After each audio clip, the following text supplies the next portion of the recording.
Sunday morning, the alarm goes off. Mom notices that her son isn't getting up and getting ready for church. So she goes to her son's bedroom door and she quietly knocks and she says, "Sweetheart, come on, it's time to get up and go to church today."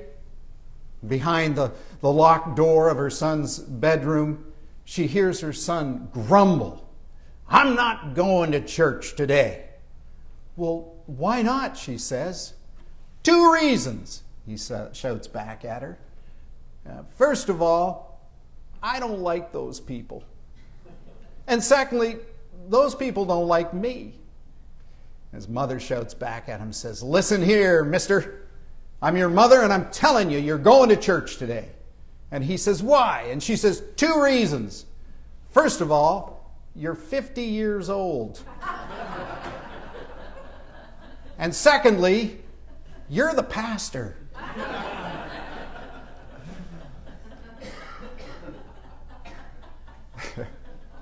Friends, I'm glad I got up and came to church today. I pray you're glad you got up and came to church as well. You see, every time that we speak, every time that we act, every time we live on the side of love and in the name of love, we proclaim the glory of our God, who says the Scriptures is love. Think about that. Embrace that. Embody that. Every time that we speak, every time that we act, every time that we live in the name of love, we proclaim the glory of our God, who is in fact love. Now, you have to admit, not everybody agrees with that. Not everybody agrees with us when we speak and when we act and when we live in the name of God of love, that we are proclaiming our glorious God of love. Some would say, well, it only works if you're a certain religion. It only works if you're a certain denomination.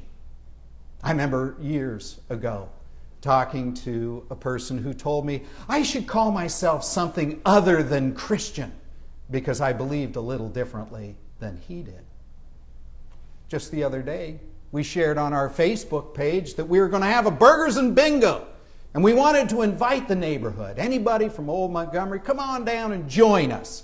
It was a lot of fun.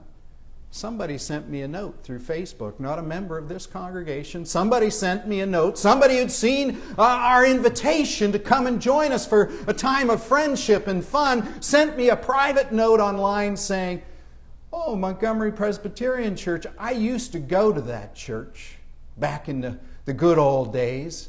I thought about coming back, but then I learned that Montgomery was a PCUSA church, so I don't come back.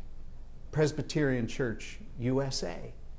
And I'm thinking to myself, the fact that this is a PCUSA church would keep you away from the fact that there is a body here, the body of Jesus Christ, who are speaking and acting and living in the name of love, which proclaims the glory of God, the God of love? Do you think that when all is said and done and we go before the judgment seat and we stand before God, our judge and redeemer, God's going to say, "Oh, you got PCUSA on your shirt. You can't come in"? Do you think we're going to be judged by the denominational logo that we have embroidered to our golf shirt? Or do you think that's going to be a key to getting you into heaven? You think you're going to jump up and say, "Lord, look at me, I'm a Presbyterian. Lord, look at me, I'm a Baptist. Lord, look at me, I'm a Catholic. Lord, look at me, I'm a Christian"? When Jesus is going to say, "Well, I'm Jewish."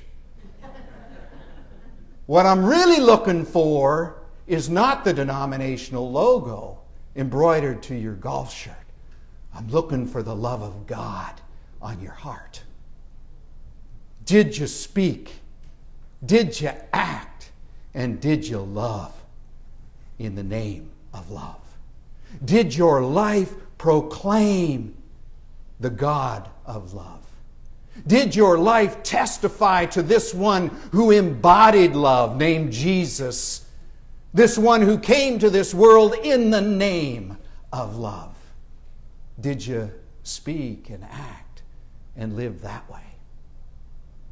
You know who that email reminded me of?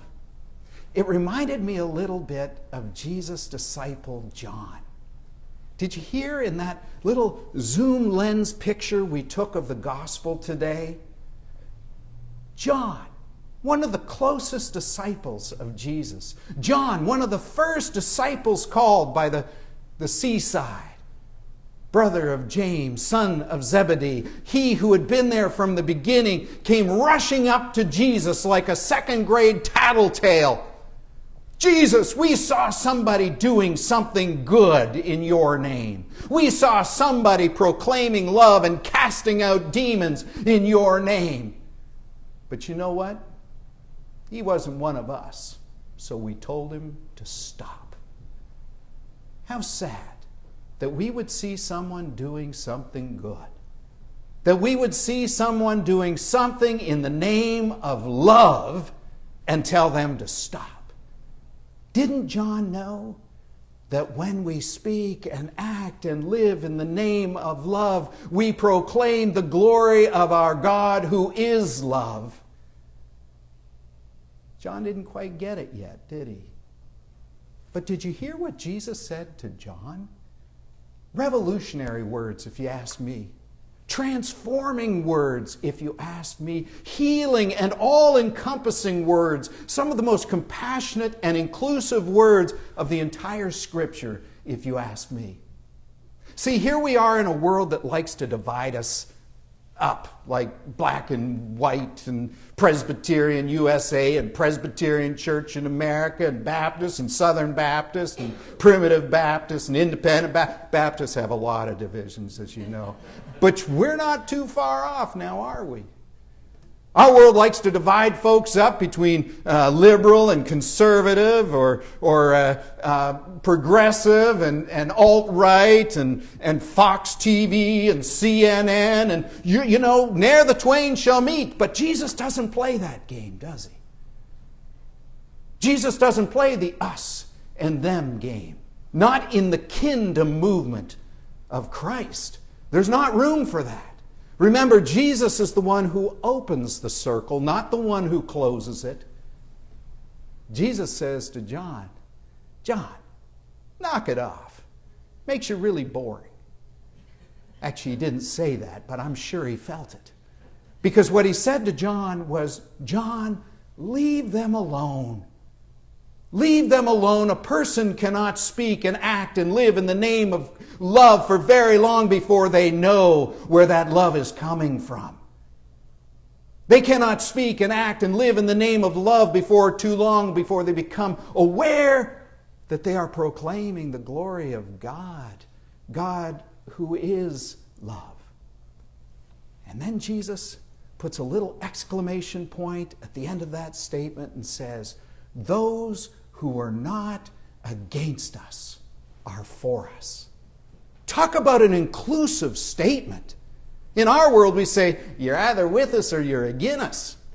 You're on our side or you're on their side. Get it straight. But Jesus doesn't say that. In fact, Jesus turns it right upside down. Or as I like to say, he turned the truth right side up. And he said, look, why would we want to close the circle? If somebody's living and speaking and testifying to love, they soon are testifying to the God of love. Let's open the circle. They're not against us, they're for us if they're living in that way. Why would we want to close a circle that God has come to this world in Jesus Christ to open?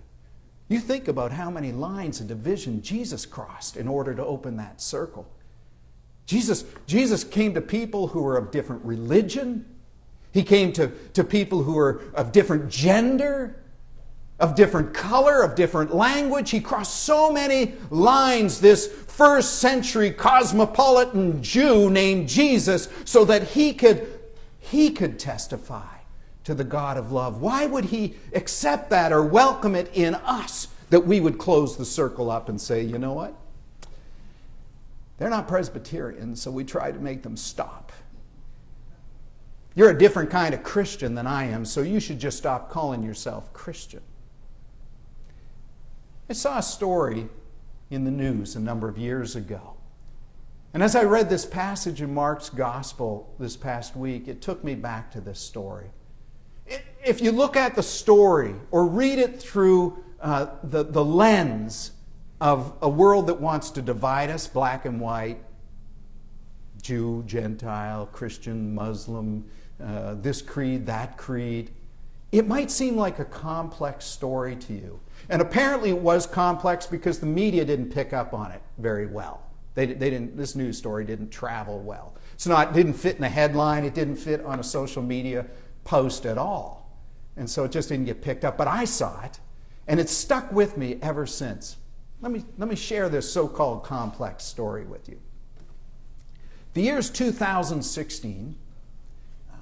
Then Republican nominee for president Donald Trump was out on the campaign trail, drawing huge crowds. In early 2016, he drew a huge crowd to which a young man who was in his early 20s went to this rally. This young man, he was kind of big, beefy kid. His parents homeschooled him most of his life because he was big. And his words, he said, I was kind of fat, but I don't like to use that word. But because I was big, I got picked on a lot, shoved around, bullied. So my parents homeschooled me. Because he was homeschooled, his world was a little bit socially isolated, socially sheltered. But still, good kid.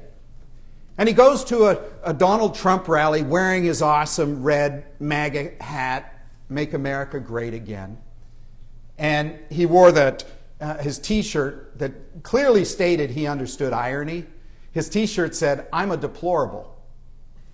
Y'all remember back in 2016, our Secretary of State then and Democratic nominee Hillary Clinton said something that sounded rather elitist to me, but when she called millions of Americans because they supported Donald Trump deplorables. So this kid got a T-shirt that said, I'm a deplorable. I'm like, that's great. You get irony. That's cool. Your parents did a good job homeschooling you. So he shows up at this rally to cheer on his candidate. Well, at that same rally, there's a whole bunch of left-wing liberals who are there to protest. That's their right. They have every right to protest. But something happens at this rally that's really disappointing. You see, some of those left-wing liberals grab the hat off this young man. They grab his MAGA hat and they start tossing it about in the crowd, teasing him, taunting him, kind of shoving him around, maybe even treating him a little bit like he'd been treated back in grade school when he'd been bullied. But then something remarkable happened. Something so remarkable that when I read it, it made me weep. I thought, why doesn't our media share these stories? Because at that moment in the crowd, there was a woman who was part of that social, liberal, left-leaning group who'd come there to protest, and she saw this young man being bullied, his hat being tossed around, and she did something very Christ-like. She stepped away from her own people, her group of left-leaning liberals. She stepped away from them the way Jesus crossed lines of religion, the way Jesus crossed lines of gender, the way Jesus crossed so many lines to stand up for what was right, even when it meant he was standing alone. She did just that. She became very Christ-like in that moment, stepped away from her people, and she went into that crowd of left-leaning liberals and she started shouting at them to knock it off. They were bullying this kid. What they were doing was wrong. Do you know why she stepped into that crowd? Do you know why she became Christ-like in that moment? You see, this woman was a Muslim, and she knew very well what it was to have her hijab, her hat ripped from her head many times over. She knew what it was to be bullied and taunted for what she had on her head. And so in that one moment, she became Christ-like and she stood up for what was right. She stood up for this one being bullied. She stood on the side of love. And she spoke in the name of love and said, this is shameful. This is wrong what you're doing to this young man. How many of you remember seeing that story in the news? A couple people. Not many though, right? Doesn't make headlines when Muslims act Christ-like and stand up in the name of love. Doesn't make a lot of news when a Donald Trump supporter ends up becoming a friend with a Muslim woman who stood up on his behalf. Thankfully, the two of them got together and they told their story. They wrote it down and they shared it in a media piece that was willing to give it a little bit of airtime between the headlines, but not many people saw it. There are many people who'd want to say, but Mark, she's a Muslim. She's not one of us. Do you know what that young man who'd been bullied, that Trump supporter, would say? He said, I never knew any Muslims in my life. He said, the only Muslims I heard about were the ones on TV. And they told me that all Muslims were bad people who wanted to kill me. And now here was one who wanted to save me, who stood up for me. When we speak, when we act, and when we live in the name of love, we give testimony to the glory of our God, who is, says the epistle, the first letter of John, who is love. Jesus said, why would we want to shut that down? Why would we want to stop that in a world of haters and dividers, in a world of people who want to encamp as alt-right, alt-left, CNN, Fox News, who want to divide us up, who want us to believe that we are somehow all that different? Why would we want to shut down those who stand up for what's right, what's true, and who stand up in the name of love? Jesus said they can't do it for long before they know which God they're giving testimony to. When I was a little kid, my parents helped me see constellations in the night sky. They'd point up and they'd say, look, there's Orion's belt. You know what I saw? I just see a whole bunch of stars. And they said, but look, you can see it right there, and there's these stars, and then this belt in the middle. And once I saw it, I couldn't unsee it. I think that's what it is to be a person of faith in our day and age. It's to point to those places where people are speaking and acting and standing up in the name of love and say, look, behold the glory of God. Because once you've seen it, you can't unsee it. CNN and Fox News and social media posts, they might want to say, oh, look, you all at war with each other, and they're wrong, and they're wrong, and they're right, and they're PC USA. Oh, my goodness. But maybe our job as people of faith is to point and say, look, behold the glory of God. And once you see it, you can't unsee it. And maybe it's with our words and our thoughts, our prayers, our actions, and the way we live our lives that we're actually painting pictures of what the glory of God looks like in this world. Maybe when we stand on the side of love, when we speak and act in the name of love, maybe what we're doing is creating the image, helping people see for the very first time our God who is love, says the Scripture. There's a wonderful old story about an 8-year-old girl in her 3rd grade class. She's doing something at the back of the class that I often did when I was a student. She was doodling. She was drawing a picture. Something so many of my SCAD students did when they were kids and continue to do to this day. Maybe some of you did it as well. It's the only way you could kind of think and pay attention is to draw pictures while the teacher was teaching. Well, apparently the teacher didn't know that and didn't like it. Because her teacher saw this kid at the back of the room drawing, and he stopped what he was talking about and walked to the back of the room and hovered over this 8-year-old girl and said, "What are you doing?" She says, "I'm drawing a picture." He said, "What are you drawing a picture of?" And she said, "I'm drawing a picture of God." The teacher harumphed and said, "Nobody knows what God looks like." She said, "They will as soon as I'm done my picture." I think that's what we're supposed to be doing. When Jesus says, "Don't stop him," to John, he's saying, let him continue to draw that picture of our God of love. For as often as we speak in the name of love. As often as we act in the name of love. As often as we live our lives in the name of love, we proclaim our glorious God who is love. Praise be to God. Amen.